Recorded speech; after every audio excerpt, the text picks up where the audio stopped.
two chats. So we're in the live on YouTube. I'm going to join this live with the actual school, Tennessee State University. Thank you guys for joining. Slightly behind. Disclaimer, I'm at my mother's house, so it might be a little noisy. You might hear some background noise, but yeah, that's it. Let's see, connecting on this side. Okay, got it. Use cellular data. Recording in progress.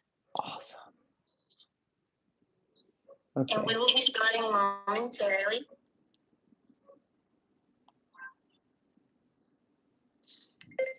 Mute myself. Okay. You guys can also check my post that I put that has, oops, it's a little loud. I also have the post that I have that has the Zoom link and the code that you guys can join.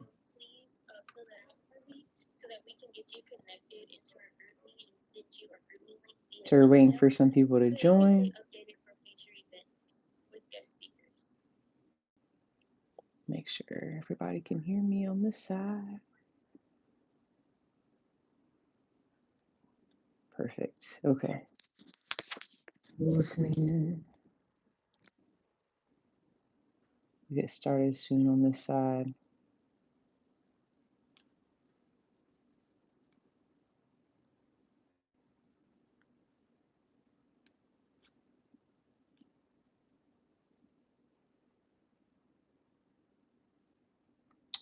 Okay, well, waiting for the event to start. Still have some more people joining in.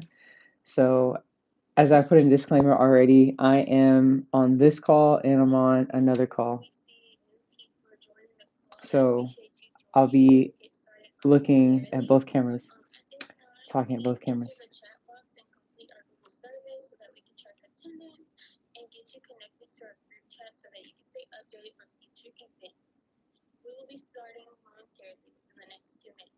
Perfect. So in about 2 minutes, we are going to start on the actual call on the other call I was telling you about.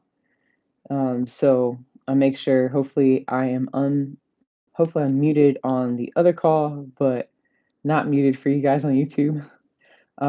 So thank you guys for joining. It's been a long time since we had a live. I am in Louisiana right now, seeing family, and yeah, looking like a hot mess, but it's okay because I didn't wash my hair. I know that's not why y'all came on here to talk about that, but we're gonna talk about like professional sports physical therapy. So let's go. You will hear hopefully no reverb as we go ahead and as everybody introduces themselves.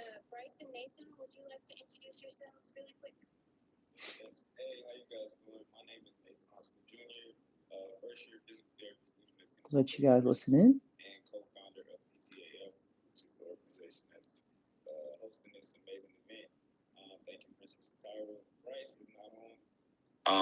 But Bryce is the other co-founder of PTAF. Back to you, Princess. Thank you guys for joining today. Thank you, Nathan. So I wanted to reiterate our motto and purpose for any first-time guests. PTAF is designed to enhance the members' knowledge in the field of physical therapy and promote relations between the professional community and the students so that we can be a resource and support group for you all. So today you will hear from our guest speaker, Dr. Brooks, which is an NBA athletic trainer and physical therapist for the OKC Thunder. So at this time, we will transition to the general interview questions with Dr. Brooks. So let me go to that. So Dr. Brooks, how are you doing today? Doing pretty well. Just trying to make sure I understand the audio. Can you hear me very well? No, I can hear you very well. I just want to make sure it's not screeching at anyone. I am in Louisiana with my parents right now, so the setup is a little different, but I'm glad you guys are having me. Yes, thank you so much for joining us, and I'm so glad you're doing well. Thank you. our first question is, do you have any advice for those that may want to work in the sports field in the future? So any advice, that could be a loaded question. Like any advice I would give to any students who want to get into the field for physical therapy or professional sports, which one? What would you? Yes, any students. Okay, in general. Like Okay, undergrad or DBT. awesome. So Like yeah, going into it. so say if we'll probably break it up a little bit. So if you're an undergraduate student, I would say, congrats to you that you know you want to do physical therapy, that you know you want to do sports or whichever kind of physical therapy at that. I usually tell students when I talk to them, don't worry about getting involved in the exact like pre-physical therapy majors. That sounds really interesting to say. Um, they are great programs. However, you have to do the prerequisites regardless of where you're going to go for your physical therapy school. I'm saying that from experience and talking to others because when I got into physical therapy school, I noticed a lot of my classmates were art history, um, hospitality, just like different stuff that I've never heard of. Um, and thought like you had to do physical therapy, exercise, sports science, athletic training, things that were physical therapy focused. So I'm telling people do whatever you want to do. However, make sure it falls in line with you're not paying too much out of pocket, basically. So if you're the school you want to go to for physical therapy school, if it's Georgia State or if it's LSU, FAMU, you want to make sure they're asking for a year of physics. Okay, make sure I get a year of physics. If I do that at community college in the summer, to fit that in, I do go to a community college, make sure my advisor can approve that. Same thing with anatomy and physiology. Anatomy and physiology is also going to, sorry, here's some people.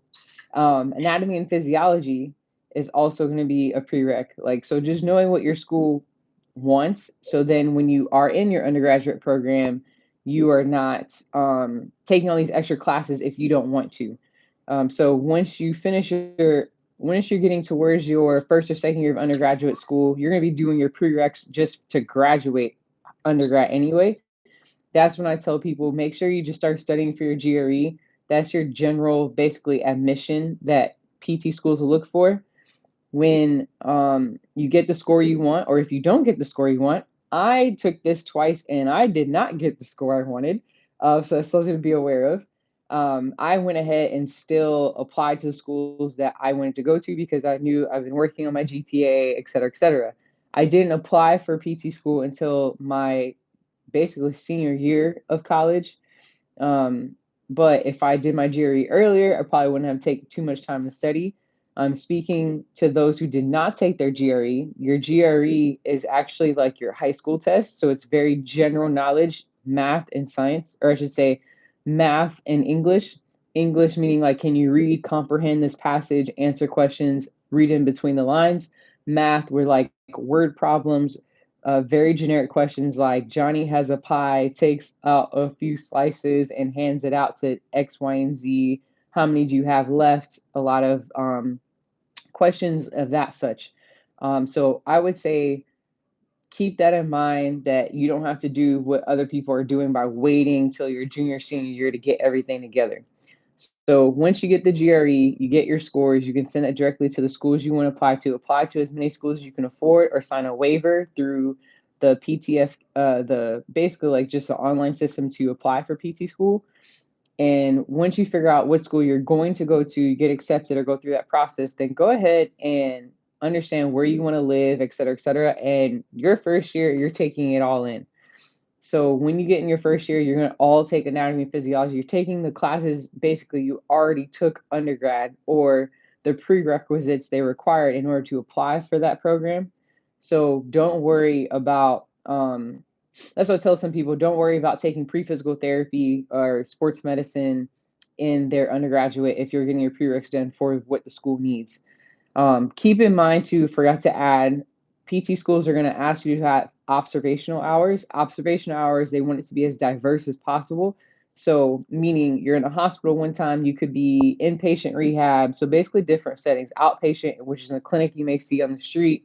It does not have to be sports. It does not have to be a professional team, etc. You just need to let the school know that you have seen um, multiple physical therapy settings, because you could do in the water, you could do with horses. There's different types. You do geriatric, you do pediatric. They just want to make sure you get enough hours and the hours that they require for that school. So look for what that school wants. Like Georgia State could be 100 hours. Emory could be just 60. Like it just depends. Just look for your school. Um, Once you get into PT school, we already talked about your first year, you're taking it all in. Some schools may have you look into where you want to do your clinical rotations. So when you're thinking about, okay, end of our freshman spring semester, we're going to talk about short-term rotations, or some wait till their second year. Keeping that in mind, you're trying to develop relationships with people from now. So while you're in undergrad, or while you're in the summer between being a rising junior, et cetera, while you're in PT school, even your first year, you can, what I tell people, if there's any type of sports, like where I went to Emory for PT school, there is some type of sports athletic training program or sports medicine, or some type of sports. We're Division III, so it's not like, oh, it has to be this big Division I school, in the SEC. So I just went up to where I thought I saw the training room, where I thought it was, and I knew I didn't have access, but I'm knocking on the door. I'm just being persistent, and was like, hey, can I just shadow? Don't want any money, just want to shadow. That's the biggest thing you could do. And you're not getting hours, or meaning like you're not getting credit unless that's a physical therapist there and you can ask for credit. But they get to know you, you put a face with a name. And when opportunities open up, they, a lot of times, if you did well by just observing cleaning tables, being on time, being present, they'll just like put your name out there. Like Druid Hills may have an opening. It's like, yo, I think I think Sabrina would be a great person to work at that school. They're still in PT school, but they have, these credentials to work. So based on all that stuff, your first year, you're developing a relationship. Undergrad, developing a relationship. That could be a PT clinic. Maybe you got hurt when you played sports.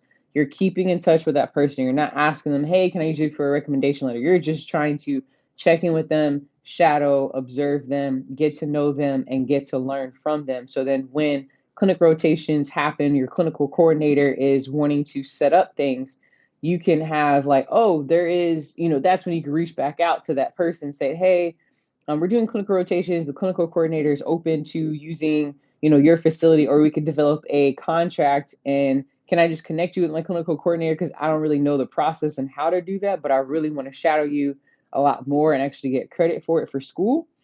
And as you do that, develop that relationship, hopefully it turns into a rotation, unless it's some weird place like the NBA. Sometimes the NBA is weird like that, where they don't accept, depending on the organization, they don't accept students, or they accept you and it's just for like a week or it's for a day and you have to be located in that state/city. But it all depends on, the person's scenario. As you go through your clinical rotations, that's when you're just taking it all in. You find out, like when I did, I like acute care. Oh, I like the hospital setting. As I'm doing those things, I realize, oh, I also like athletic training. How can I marry the two and turn it into sports physical therapy? So while I'm in school, may not know how it all connects, but it's like, okay, hospital system. Okay, yeah, I like the hospital, but it's like that doesn't deal with athletes. Okay, how do I tie that together? Then it's understanding like, oh, there's something called emergency medicine. And with emergency medicine, you can be a first responder. I tell a lot of students that even when I have time to talk to people, because I don't always have time, but when I do get a chance, I tell students, undergraduate or PT school, whatever you're doing, if you want to do sports, go ahead and get your first responder, like EMR, that's what it's called, your first responder credential. What that's going to do is allow you to shadow places. And then on top of that, you could actually get paid for being at the event. And when I say that is Cogent Steps, CO, and I can send this information out probably later, but COGENT Steps. Shelly Weinstein is the person who's over it. She has multiple people teaching the classes and such, accredited by the APTA, the American Physical Therapy Association. She holds events, and as you go through, it's a 1 to 3 day course. It all depends on what you're trying to do.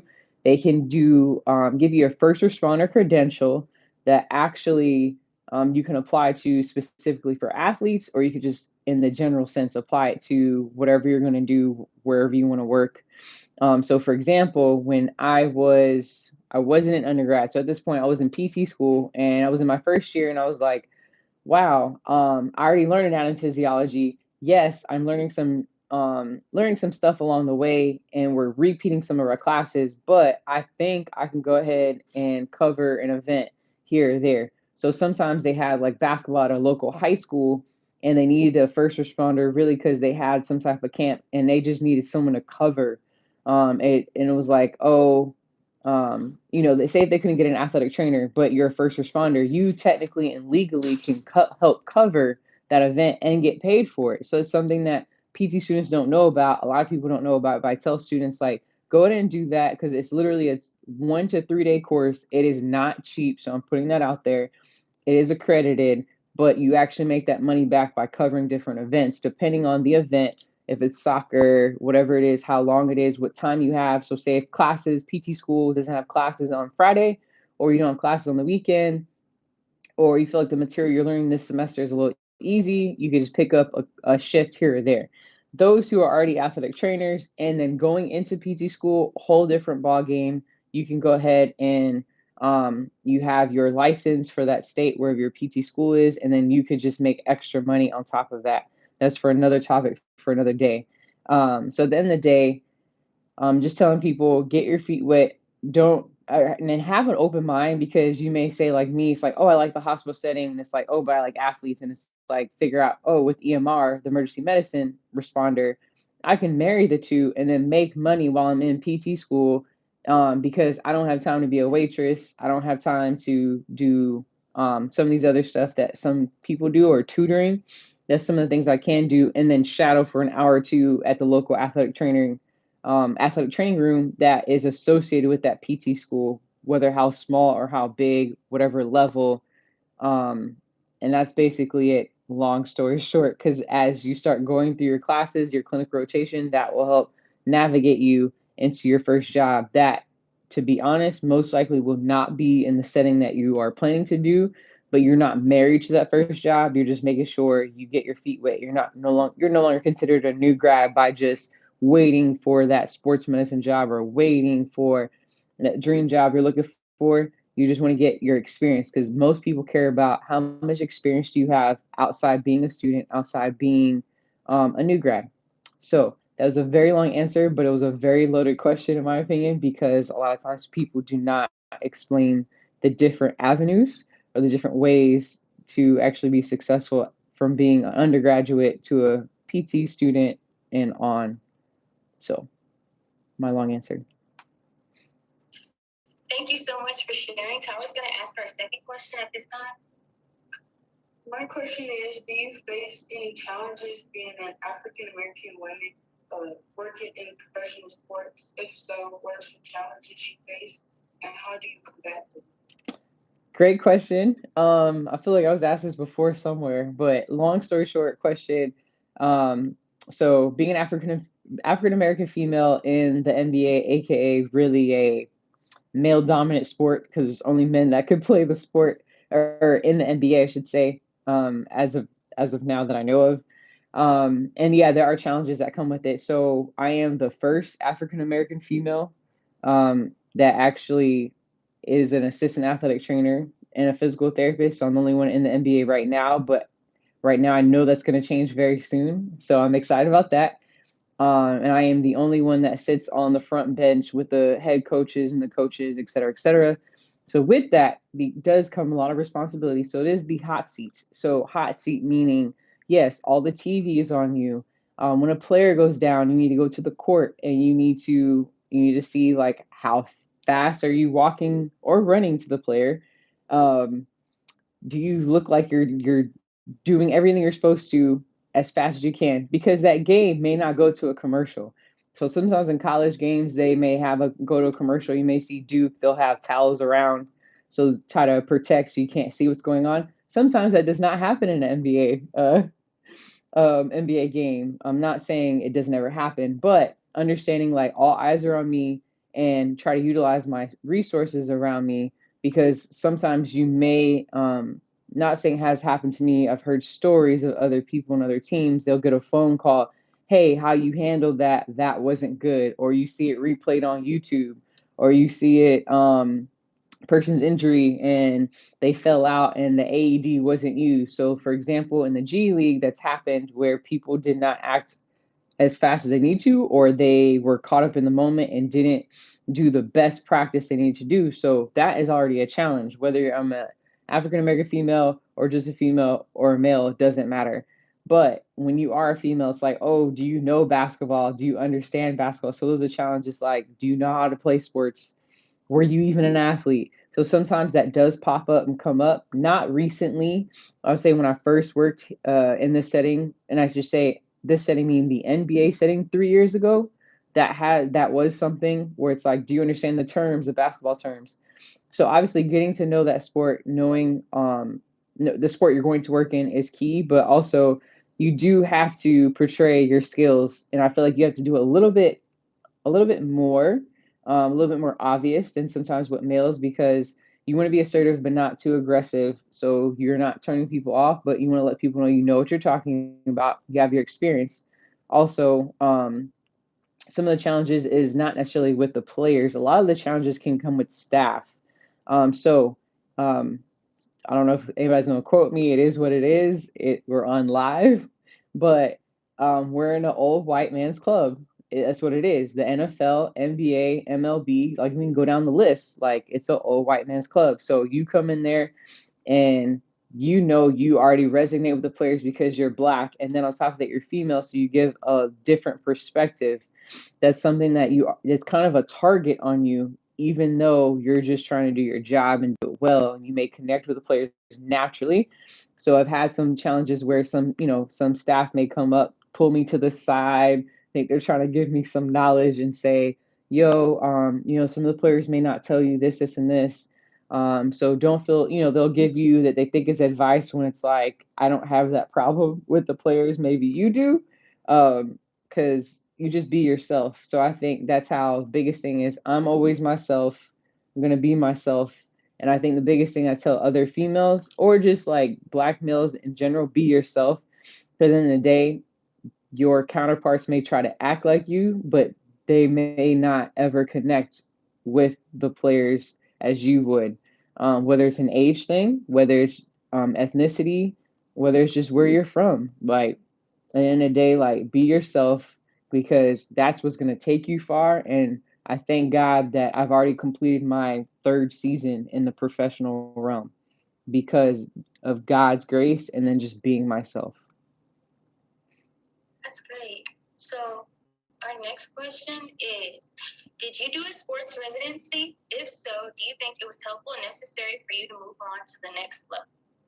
I did do a sports residency, and I think it was very helpful in my case, because I thought undergrad and PT school was enough. However, there was every time I got feedback, it was like, that's great, but it was always like, and I'm thinking like, okay, so how come my counterparts, they're not doing this? And then even some of my black male counterparts did not get that same feedback, and I would have more years of experience than them. So I worked as a head athletic trainer at a high school in Atlanta, and I worked at a level 1 trauma center. Then I did travel physical therapy, just to kind of say I had that experience. But for a lot of places, it still was not enough. And I think that's where it was really interesting, and you see your male counterparts, black or white, still getting hired. Yes, black males still weren't getting hired as frequently as white males at that time, which was just at this point, like 6 years ago. But I was like, okay, you know what? I'm gonna do a sports residency, help work on my framework, and then also to show them that I know what I'm doing. I have the didactic or the education behind it, not just PT school, undergrad. So I was like, okay, fine. I'll do it, because guess what? The residency program I'm going to use or go to is only 1 year. I could do 1 year. 1 year is not a problem. 1 year I could do that. It's like a year-long internship. You get paid. You're not getting paid the full amount as a full-time staff member, but the hospital system will pay maybe close to 75% of your PT salary, like whatever is going for that salary at that in that area. So I did that for a year, and I think that helped me because while I'm in my residency, it opened a lot of eyes to teams that like, hey, come for an interview. Hey, we want to interview you. And a lot of those messages came from actually LinkedIn. So that's why like I'm a huge believer in LinkedIn. I feel LinkedIn will portray like, oh, I'm still in school, or hey, these are my desires, these are my goals.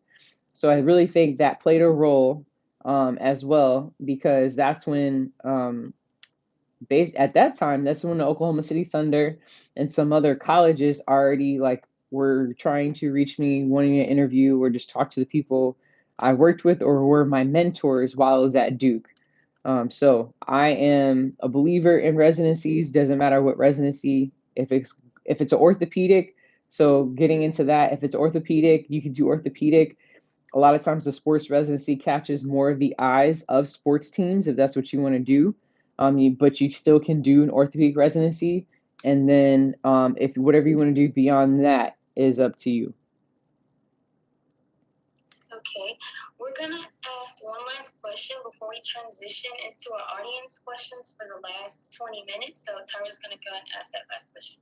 Okay. The question is, do you really need to be an athletic trainer and a DPT to work in professional sport? Very good question. So you do not have to be a DPT or an ATC like that dually credentialed. You do not have to be dually credentialed in order to work in the professional sports setting. There is a Black female. She is a athletic trainer. She actually came in the year before I did in the NBA. She's right now in the playoffs, so I know she's busy and tired, but I really appreciate her. She is someone that she also has a great story where she felt like she had to put in a lot more like when I say grungy hours, a lot more hours, as in my sense was like I had to provide more education to show I can get to this level, for me to be at the front bench, for me to work with high level players who have max contracts, et cetera, et cetera. Versus the other person, it's like, hey, I deserve to be here. I have this much experience. So there are definitely different scenarios depending on the person. And that's a female. There are athletic trainers that are in the NBA who are not duly credentialed. A lot of times, those who are either one or the other, they usually, there is a connection, whether somebody know them or they know someone. So that's something I would say, versus you catching the eye of someone on like social media. And I say social media more on the LinkedIn side, where it's like, oh, it looks like they have a DPT and an ATC. Like, I really want to know, like, what do they want to do?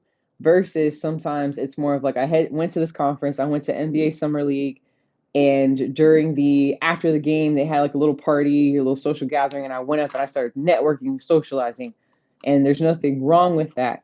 I just feel that those who have escalated to higher positions, besides um, those who start off G League, you stay G League, which is the minor league for the NBA, just so people understand. Um, you can do that for amount of time, whether it could be for a season. I only did a season. You could do a season, you could do 2 seasons, or however length of your contract, and then move from there. I find that at this point, I've been watching this for about 5 years now. But as of recent, those who are duly credentialed, they actually accelerate a lot faster. So they may stay a season, max 2 seasons, and then they're like already off to an NBA team, whether it's the team that's associated with the minor league or G League, or if it's another team that's like trying to grab them. And they may work as an assistant there. They may work as an assistant for 2, maybe max 3 years, depending also what does the other staff look like, how they do things, and then get accelerated again. So I say that is because I have only done 3 seasons. I thank God for the opportunity. I've only did 1 year minor league. I know a lot of people who've done only 1 or 2 years minor league who are duly credentialed. They've accelerated to the assistant athletic training position or physical therapist position, and in their parent or their NBA team, unless they decide to go to NFL or different level or different organization.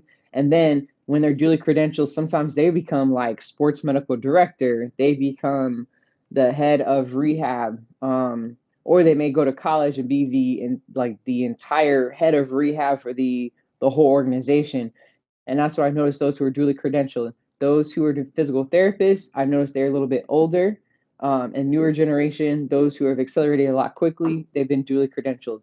Not saying if you're a physical therapist or athletic trainer, you cannot accelerate. I'm not saying that at all. I'm just noting the trends and talking to people on in the organization I work for and other organizations, and how sometimes it's valued where they have 2 licenses, because DPT, physical therapy, you got to get licensed. Athletic training, being certified, you take your boards and you get licensed as well. When you have those 2 licenses, it appears that they feel like they can get more out of the situation, more out of your credentials, and they think you have more experience on the field and experience in the clinic. If someone's post-op, if someone needs long-term rehab, they keep straining their hamstring. We need them back for the playoffs. I'm not trying to speak on specifics. All I'm gonna say, they messed with their hamstring a few months ago. We're in the playoffs. They only last for a few quarters. They come back out. Okay, your athletic trainer, put on your athletic training hat. Can we play? Can we play? Can we not play? Then it's like, no, we need to rest for the rest of the game.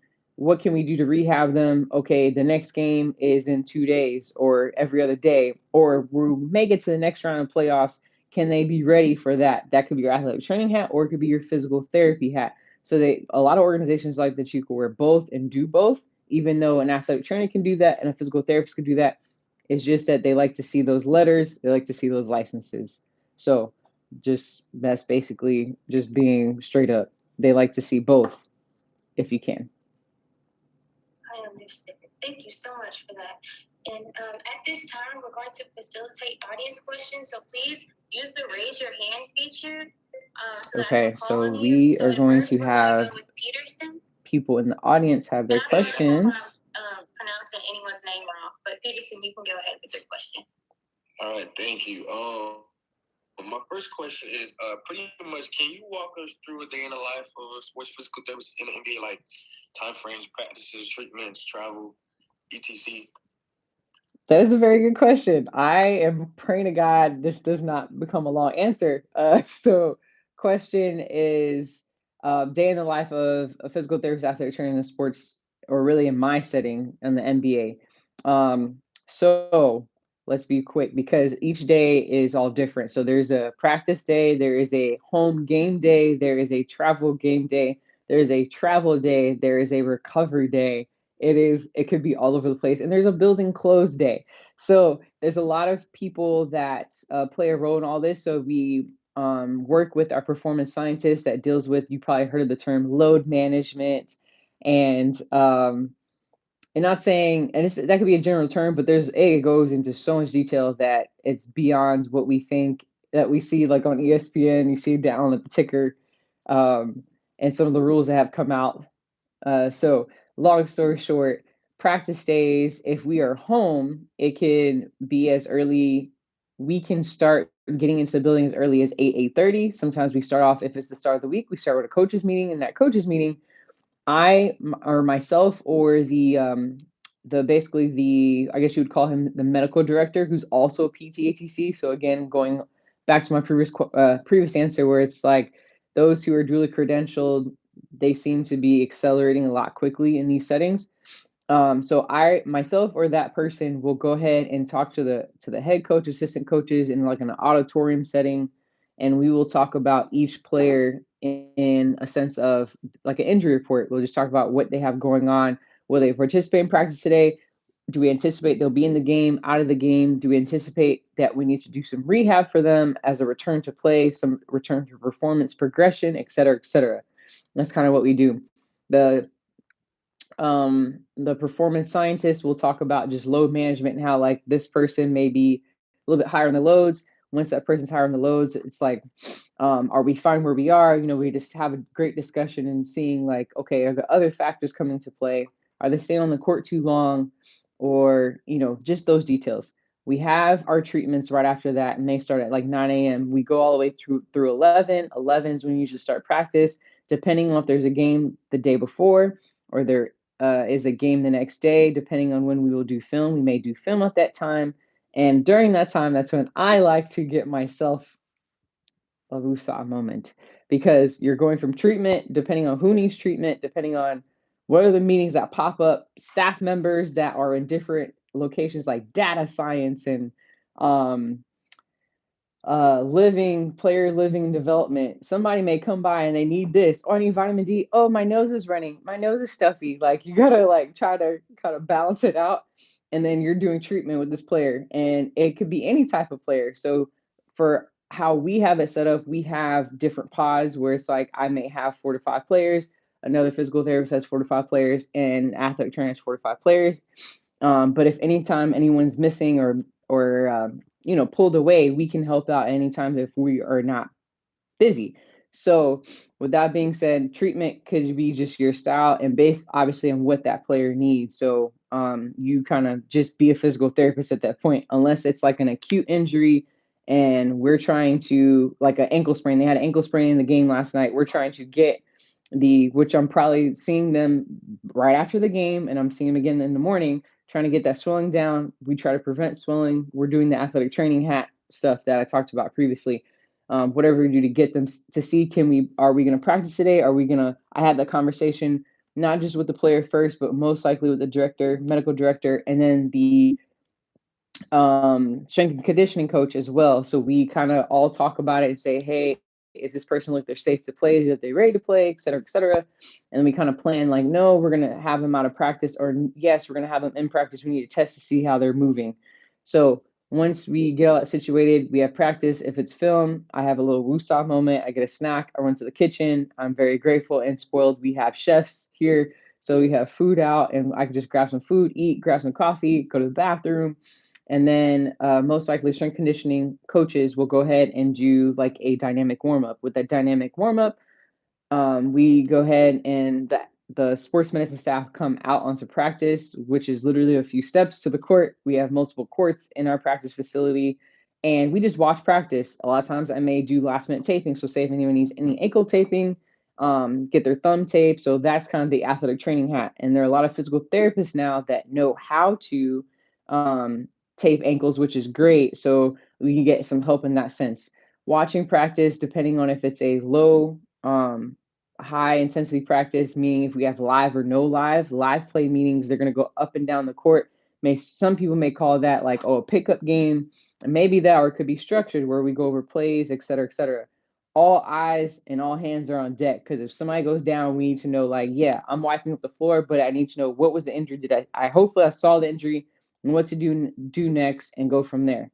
And you plan that accordingly. And that's when I said the EMR is a great thing to have. Emergency medicine, being a medical responder, that helps if you're not an ATC, because you know what to do. You have that experience. You went through that training through Congent steps, ABTA approved, and you kind of know what you're doing.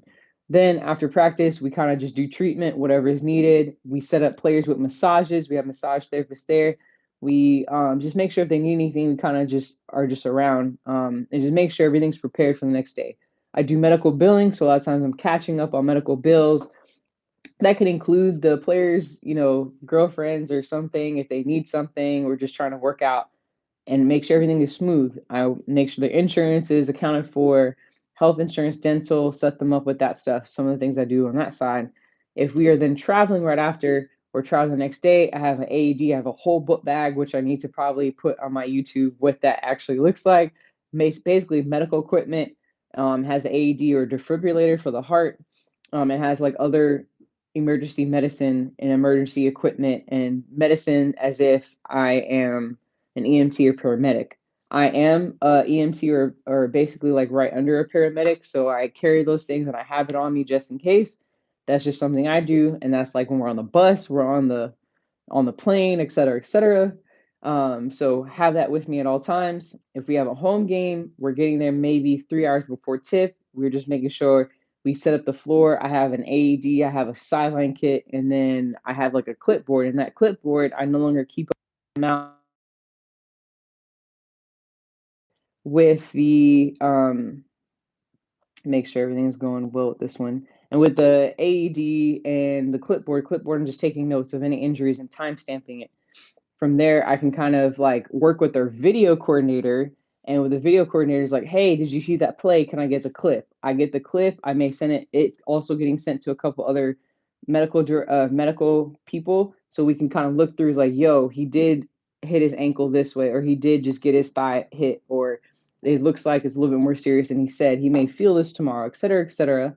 Then halftime, we reassess with everything. I update the physicians. We have a team physician, and we have a general medicine doctor as well. Update them on any players who need to be seen for whatever reason. After the game hits, make sure everybody's good, treatment if we need it, and we either go home or we're flying to our next city. Fly to our next city. We are then probably getting there. Fly to our next city. We are then probably getting there in the middle of the night. Let's just be honest. So yeah, we fly private, but my Lord have mercy, we are tired. So, and usually we're may change time zones, or it could be a back to back. So depending on how that looks, depends on what we have on our schedule. 2:30, 3 o'clock in the morning. The next day, most likely we're still going to see players in the morning. They have a team meeting, may have optional shooting. We don't do shoot around, just basically just getting things prepared for game day, another game day right after that. Usually, or if it's practice, we get them prepared for practice. Very similar to what I said for home, except it's on the road. We do a lot of things in the hotel. We use more of like a banquet instead of, instead of having people in my personal space in my hotel room, we have like a banquet and we kind of set things up as like treatment tables and do treatments that way, set them up for massages, et cetera, et cetera. Always keeping in contact with medical staff, my medical director. If my medical director is not there, I'm that person that takes on that role as an interim. So basically just like temporary. I have to make sure everything is good. Do I know availability? I'm reporting availability because that has to get sent to the league, not for betting purposes, but obviously on our end, just for purposes to know like this person's playing, this person's not playing, et cetera, et cetera. Talking with the head coach, make sure everything flows, and just know we may go to 3 states in 1 week, or we may be in 2 states in 1 week, or we go right back home. It all depends on the NBA schedule technically. And at the end of the day, during travel, we, usually very rarely have to do treatment on the plane, but sometimes if I just get them set up with some like modalities that we keep it simple, we don't do some of the fancy stuff that is seen. You may do Normatec or the recovery boots. You may do Compex or something for with electrical stimulation, something for active recovery, or if it's a bruise, using it for something else. Whatever the case may be, if we're arriving to a next city and I know that person needs treatment, and say we decide to leave during the day and we land and it's day/evening, I need to see that player. I'm going to see that player, because what you do not want is any surprises the next day, game day, say, oh, I can't play. That's not going to cut it. So I may see them, do dry needling, do whatever I need to do that is in my wheelhouse that I feel comfortable doing, whereas a spinal manipulation, et cetera, et cetera.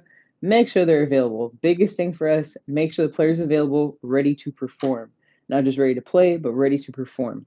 So that is a very long answer of what the day-to-day looks like, but during season, that's what it looks like. Off season's a whole nother topic, but I'll keep it to during season. And thank you for your question. That was a good question.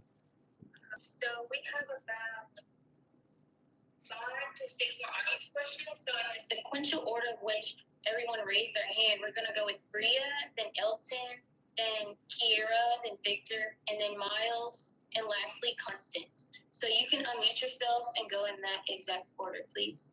Okay. Next question. Hi, my name is Bria. I'm a first year at Howard, and I was just kind of wondering, you said you're an athletic trainer as well as a physical therapist. I know that's becoming more and more popular. I want to know what kind of sets you apart from other PTs and athletic trainers, people that have both. And then I guess I just wanted to know, like with school, what kind of kept you motivated to keep going, and what kind of was your driving force behind everything? Okay, I'm going to see if I can not be too long-winded with this question or with my answer. So long story short, I already talked about like PT, ATCs, et cetera, et cetera. So being duly credentialed, it actually opens the eyes of a lot of sports teams. So college settings and professional sports, and it's a lot longer than, oh, I want you to be a seasonal intern. Oh, I want you to work here for 1 to 2 years. A lot of times they may see the long haul in you because they know, like, okay, you have your physical therapy hat as, okay, they know how to do no harm. They know how to be very safe, and they know when it comes to surgery, they know how to do prehab and they know how to do post-op. So as soon as they come out of surgery, they know how to handle that. Athletic trainers, you get a little bit of that training, but a lot of times it's like, okay, I need this person to play now.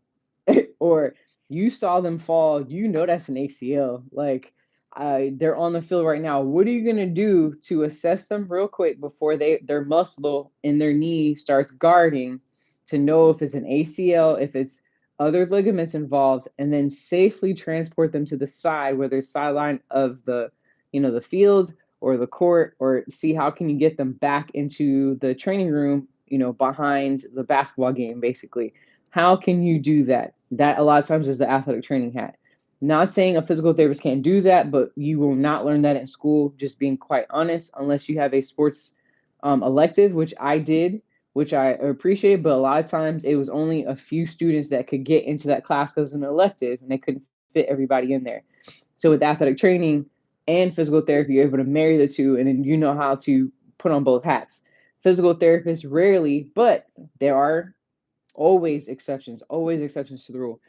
Physical therapists may rarely know how to tape an ankle, tape a thumb, if they need some if I said an Achilles assist because they have like a little strain, knowing how to tape and what kind of tapes, because there's so many different tapes. And these stinking athletes are so picky.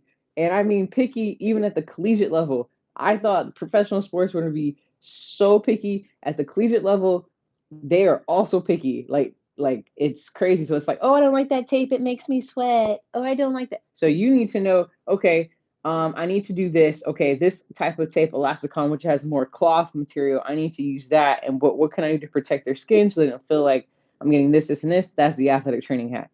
So when people see like the organizations or LinkedIn or whatever see that you have physical therapy and athletic training, they're like, oh, they know how to do both. So it's not necessarily getting popular; it's actually dying down, and a lot of people are wanting. A lot of people are actually going back to school because they were told, oh, I just need to do this, need to do this. They're told this undergrad, even when they're in PT school, no, you can do this. You could just do physical therapy school or in your athletic training school. Just get your doctorate in athletic training. You should be able to get where you want to get to. And it's a lie. I'm sorry, it's a lie. It can happen, but it's not quite often. It is very rare because only 1 to 2% of physical therapists and 1 to 2% of athletic trainers actually get into professional sports. So that's something that people need to understand, that stat. Just like they say with players, like only a few, like this much ball players make it. It's the same thing for physical therapists, athletic trainers, because we don't need that much. So basically, a basketball team only has 16, 17 players. You got to think some organizations only hire two. They only hire two people. So it's like, there's a lot of physical therapists out there, a lot of athletic trainers out there. What's going to set you apart? And a lot of times it's not because, oh, I did my SCS or my sports certification, did my OCS, my orthopedic certification. Because a lot of times now, some organizations have hired those people and realize, oh, you just know how to pass a test. You don't really know what you say you know based on you having those letters behind your name. But if I know if you did athletic training and you did physical therapy, I already know you had to go through school because it's a CATIE program. So basically the certified, like a certification accreditation program for athletic training. And then they have CAPTE for physical therapy. You have to go through a program in order to say you're a physical therapist, athletic trainer. So if you do both, they know, oh, you went through a CAPTE program and you went through a CATIE program. Those two programs make sure that you know how to not kill somebody. You go to athletic training school, you know if somebody all of a sudden has an asthma attack, you know how to save them, what to do, and also know when to, what they call load and go, stay and play, meaning, okay, they have asthma, I got them, oxygen, I got them this, and this because it's in my kit. I know how to use it. I didn't learn that in PT school, but I learned in the hospital setting what to do. But this is not the hospital. I'm literally on the field covering soccer. Like, so I know what to do here. And teams know, like, okay, she can navigate both. So say if she which has happened. So I just want people to know, sometimes you may be the only person there, like, and you have all these players in your face, especially G League. You're the only person there, and you may be treating somebody. I'm doing foot mobs on somebody, and all of a sudden you hear something in the corner, and it's a player that collapsed, or you hear somebody screaming in the background, and you need to know, okay, obviously I'm gonna drop this foot. What I'm doing, I'm going to go do something which is a lot more important. I need to know what happened to this player, what happened. I didn't get to see it now, but my physical therapy hat's not going to necessarily tell me like, okay, sometimes the athletic training hat can tell me, okay, are you breathing, circulation, airway? I don't have vital signs on the screen in a hospital to tell me, oh, their heart rate's this, their blood pressure is this. I need to know right away, okay, I don't have my blood pressure cuff on me right away, but what's more important? Me looking at them, circulation, and looking at their heart rate, and that could tell me a whole picture of what I need to do. So a lot of times teams like for you to do both, because they're like, just in case they're by themselves, they know what they're going to do. I don't have to worry about, God forbid, hopefully, a lawsuit, something hit Channel 2 Action News, something on the internet of, them doing something that they didn't know how to do. And that's basically what it is. Back in the day, when I say back in the day, that could be at this point closer to 10 years ago, you may not had to have both, because a lot of times they would hire the physical therapist, and that physical therapist knew what to do, or the athletic trainer. The athletic trainer knew how to tape ankles. They were dry needling. They were doing spinal manipulation. And we already know, if you're in physical therapy school, an athletic trainer is not supposed to do dry needling, just for the most part in the United States. Dry needling and then spine manipulation, that basically that mobilization grade 5. You can do grade 1 through grade 4, but not grade 5. When it comes to pro sports, and especially like 10 years and beyond, that didn't matter. I'm not saying it matters completely right now, but a lot of times those who don't follow those rules, they've been in the league for over 10 years already. That's NFL, MLB, like NBA. They've already been in 10 years. They don't follow the same rules. So they're going to tell you, those people who've been in there for a while, they'll tell you, oh yeah, do your athletic training, do your physical therapy. Yes, it's great, but you need to have both. And if you are Black, you need to have both. If you are female, you need to have both. And I'm just being straight up honest, because a lot of times they try to overlook, and it's nothing disrespectful. They just don't know. It's like, I don't think they know. And even at the WNBA level, it's preferred to be duly credentialed. I wish there were more, and I know there's going to be more, because I've talked to a lot of students.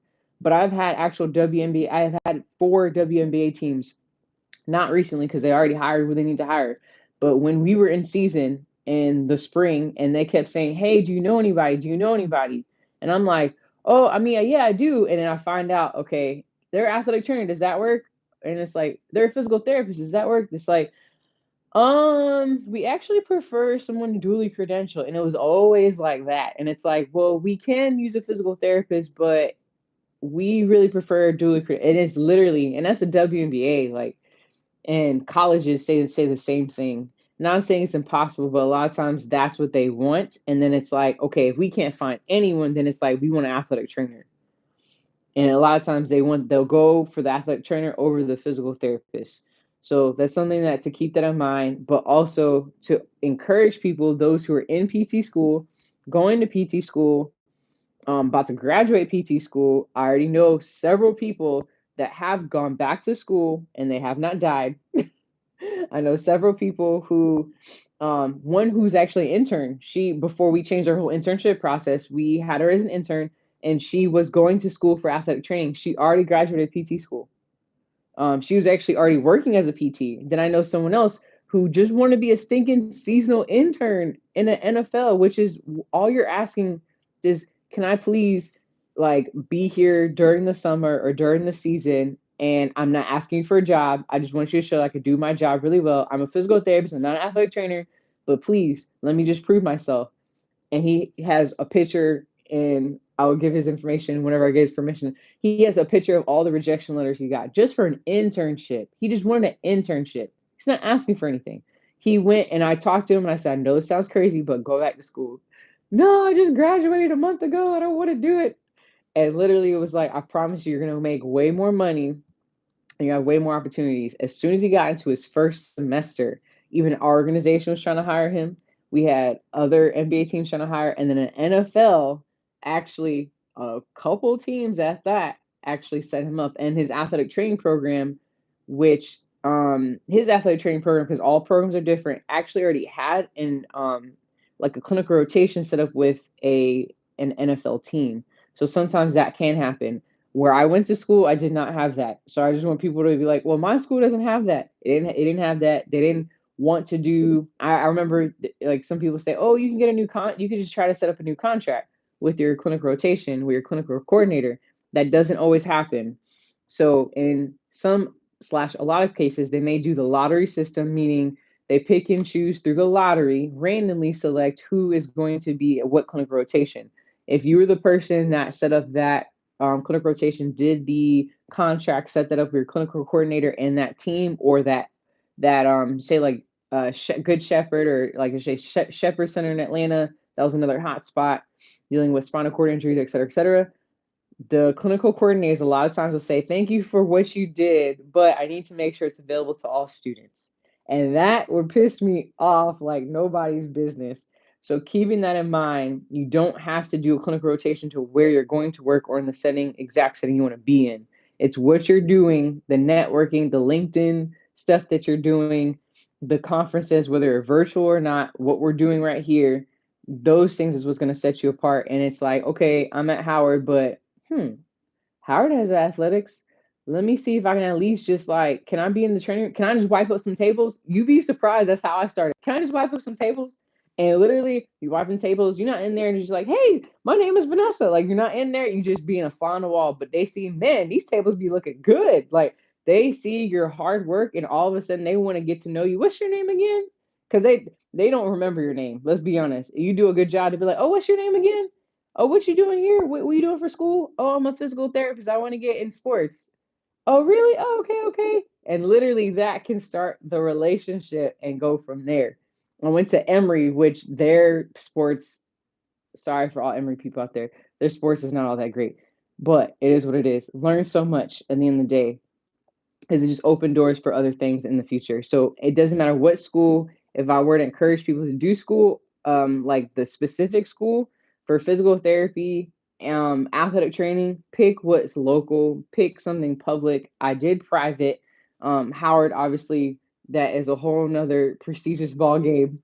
However, when it comes to the money, a lot of times you will go through your student loans, you'll go through the grants that they offer, the scholarships they offer, you may go through a little quickly because you also have to live. It's hard to get like a very stable, great paying job while you're in PC school or athletic training school. So keep that in mind. Unless you're living with people, you have someone that help you financially.